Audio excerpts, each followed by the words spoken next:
Hi friends, welcome to my channel Odia flavours पाई मधु आसंता जी बिना पियाज रसुन रे हमें बनैबा आलुदम। एबे हमें नहीं जाइए अदा कंचा लंका धनिया पत्र गोटे पेस्ट बनईदबा। पेस्ट बन सारा पर आम ए दुईटा टमाटर को भी पेस्ट बन रखीदे। एबे हमें नहीं जाइए सुखिला आपको गोटे गुंड बनैबा। लवंग जीरा पानमधुरी गोलमरीच धनिया सब मिसेकी आपको गोटे दरदर गुंड करदे। एबे हमें सिझे रखी आलू को एमती बेसी ताको प्लेन न करके एमती आम दरदरा करके रखीदबा कहीं आम बिना पियाज रसुण रे आलुदम बनैबा। एमती आम सब आलू को कर सारा पर आम गैस उपरे गोटे कढ़ा बसईदबा। कढ़ा बसई सारा पर आम ए 2 स्पून सोरष तेल पकईदबा। सोरष तेल गरम हो गला पर आम ए 2-3टा तेजपत्र को पकेबा। 2-3टा तेजपत्र पकई सारा पर एबे तादरे 5 फुटण जीरा पकईकरी जीरा फुटीगला पर एबे आम जो सुखिलार गुंड प्रस्तुत करथिले एबे ताको पकईदबा। तेल रे पकईकरी एबे आम तादरे अदा छेचिकी रखीथिले टिके पकईदबा। कंचा लंका 2-3टा को छेचिकी रखीथिले ताको भी पकईदबा। पकई देके टिके गोलैबा। गोलै सारा पर एबे आम धनिया अदा कंचा लंकार जो पेस्ट बनईथिले ताको एबे आम देईदबा। देकरी एमती आम भल भाव गोलैदबा मसलाटा को।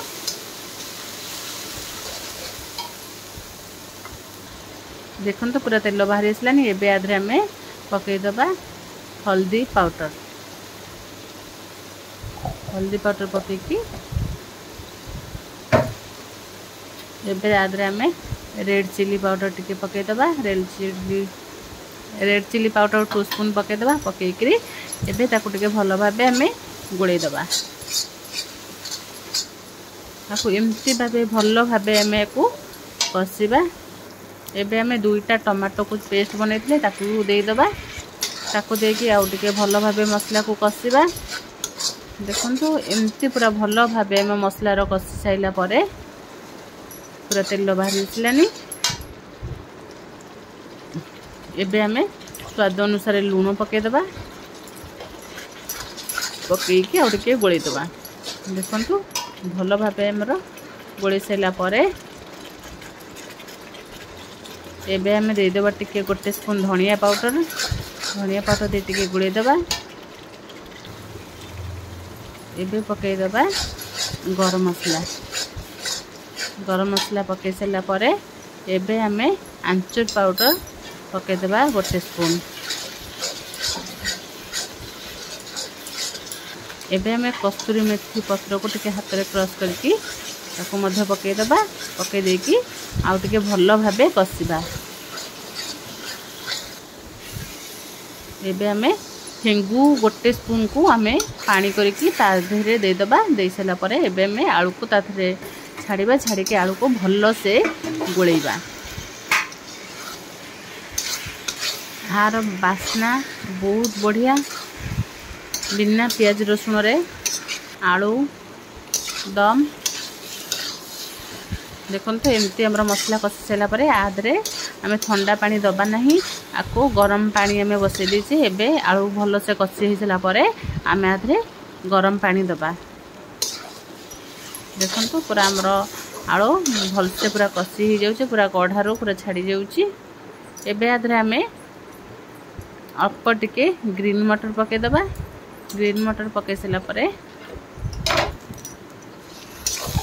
आपको आउ टिके गोलैदबा। एमती आम देखो तो भल भाव आमर कषा सरी जाइछि।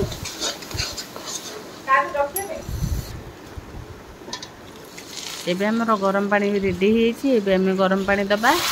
आपको टिके बेसी बहलिया करिवे नहीं, टिके पानिया पानिया आम करबा।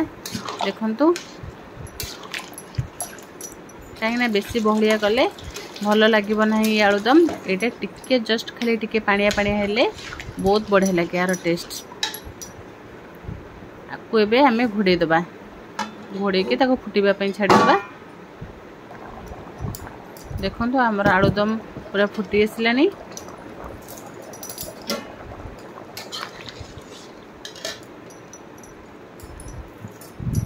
आलुदम संगे पूरी बरा कचौड़ी जहाँ भी खाईदेवे बहुत बढ़िया लगे। एबे आम तादरे टिके धनिया पत्र पकईदेवा धनिया पत्र पकईकी आउ टिके भल भाव गोलैदेवा। देखंतु हमर आलुदम पूरा बढ़िया से हो आसलानी। आ संगे कचौड़ी पूरी परोटा बरा जहाँ भी खाइबे बहुत टेस्ट लगे यार। एबे आ संगे आमे बरा रखिक प्लेट रे सजैदेवा। देखंतु आमर पूरा आमर एबे पूरा रेडी हो जाइए आलुदम।